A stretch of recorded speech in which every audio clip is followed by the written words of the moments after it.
everyone, it's Frances with your Book of Memories. I've got a quick project to share with you all today. Thank you so much for joining me for this. This is a quick accordion style mini album. I do already have a tutorial on this construction and I'll leave it as a link below. I did use an older paper line out of my stash. I'm not exactly sure what it was. It's been a long time. Maybe it's die cuts with the View. Baby boy, I don't think so. You guys are laughing at me. Okay, so I just took this out really quick because I want to take a video of it before I give it to the recipient. She is having a baby boy, okay? And this is her baby shower gift, so it's wonderful. I've got a cut apart, fussy cut banners and some baker's twine in white and yellow.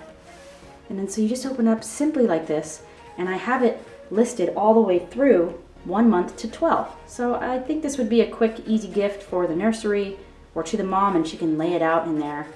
And it's a quick gift. I mean, look at this. Fussy cut some stuff out. Everything's super adorable. This is something that you can do. If you've never made a book before, this is something that you can do. Very simple, okay? Not much to it, except the beautiful baby photos that are going to be in here. So it's awesome because it doesn't only do this, but I know you guys have seen it before. Here's an extra picture, a 13th picture if you want it. But it expands like this, so you can have it as a display. Okay, so isn't that super cute? Front and back, full of pictures. Okay, unbelievable. So as a nursery little setup, wouldn't that be cute? Especially if the color theme was this. Anyways, everyone, thanks so much for watching. I'll leave the tutorial down below. Bye.